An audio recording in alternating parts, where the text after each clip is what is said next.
প্রকাশে আপসীন স্বাধীন একাত্তর। আসসালামু আলাইকুম, আমন্ত্রণ জানাচ্ছি স্বাধীন একাত্তর সংবাদে। সাথে আছি আমি লিমা আক্তার।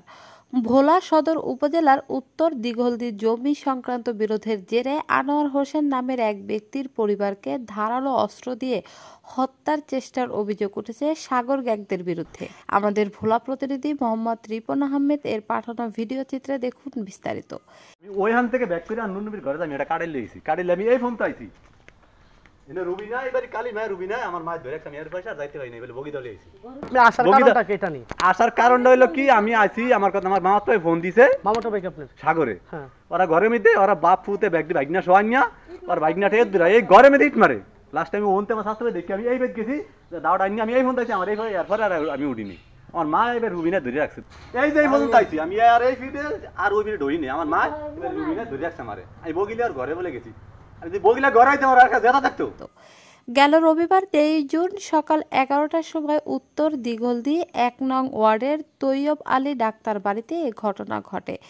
স্থানীয় সূত্রে জানা যায়, জমি নিয়ে দুই পক্ষের মধ্যে প্রায় সময় ঝগড়াঝাটি লেগেই থাকে। বেশ কয়েকদিন আগে মুসলিম আহমেদ পরিবার যাতায়াতের রাস্তা বন্ধ করে ক্যান্টিলিভার ও পাকা সিঁড়ি নির্মাণ করেন। আনোয়ার হোসেন প্রথমে বাধা দিলে আনোয়ার হোসেনকে ক্ষিপ্ত হয়ে মারতে আসেন। পরবর্তীতে আনোয়ার হোসেন কোর্টে গিয়ে 44/45 ধারা মামলা দাখিল করেন।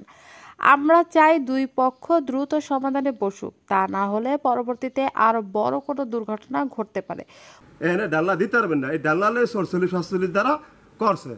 আর অগবক্তব্য হইল আপনি তাহলে ব্যালকনি ইন্ডিয়া দিতে পারবেন, এটা বলে বাথরুম দিতে আছে হচ্ছে, তাহলে এই ভাষা দিয়ে মানে এখানে বাথরুমটা দিতেন আপনি এই ভাষা ডাঙ্কা।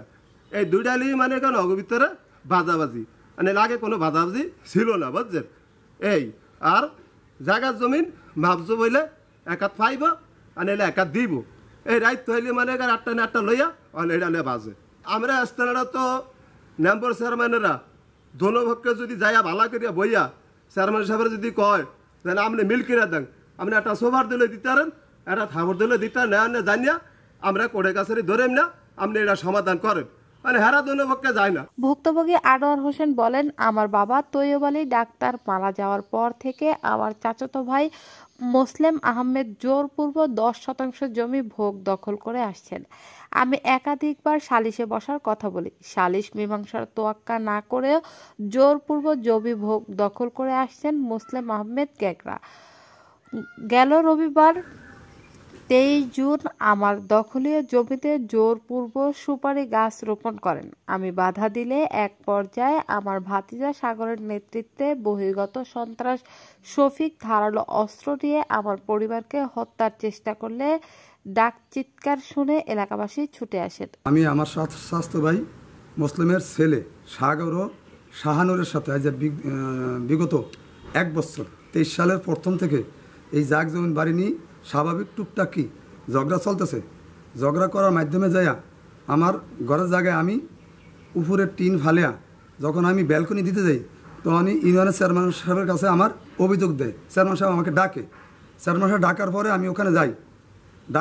যাওয়ার পরে আমার কথা চেয়ারম্যান সাহেব শোনার পরে সাগরের ফোন দিয়ে সরাসরি জিজ্ঞেস করে, মুসলিমের ছেলে সাগরে জিজ্ঞেস করার পরে যে তুমি আমার কাছে বিচার দিয়া তুমি কেন আবার এই ব্যালকনির বাধা দাও?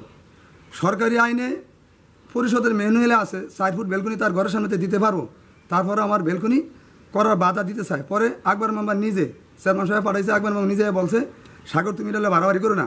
পরবর্তী আমি আমার ছাদ করিয়া দিয়েছি, করার পরে 17 দিন বাদে যখন আমি আমার ব্যালকনির গাঁথ নিয়ে স্টার্ট করি, পুনরায় আমার সাথে আবার শফিককে আনিয়া অন্য ওয়ার্ডের মেম্বারের আওতায় 2 নম্বর ওয়ার্ডের শফিক আমার বাড়িতে আয়া আমার এই ব্যালকনি ভাঙচুর হামলা করে।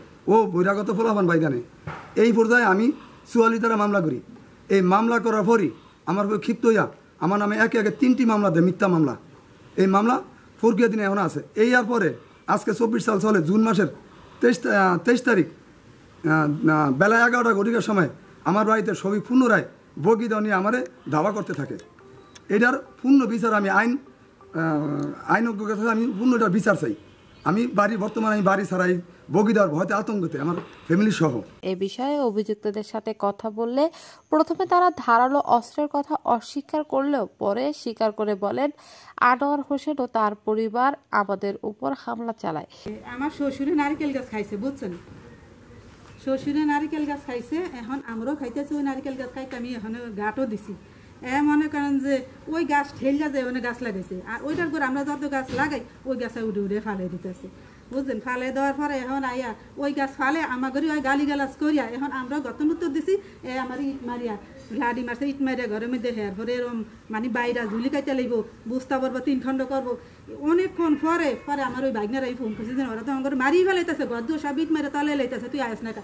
পরে আমার সাথে বাইকনে কাজ করে ওই কাদাই নিয়েতে পরে দিকেছে না, কোনো সালিশে এরকম বসা হয় না। কিন্তু এই যে এই পথ নিয়ে এই ব্যালকনি নিয়ে আমার কাজ আটকে রাখছে।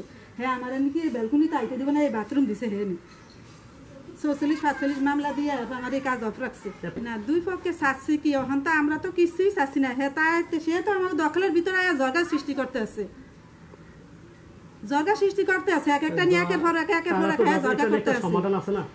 সমাধান তো তারা করে না, তারাই মানে একের পর এক এরকম করতে আছে। এ বিষয়ে ভোলা সদর মডেল থানার ভারপ্রাপ্ত কর্মকর্তা ওসি মনির হোসেন মিয়া বলেন, আপনার লিখিত অভিযোগ পেয়েছি, তদন্ত সাপেক্ষে আইনি ব্যবস্থা নেওয়া হবে।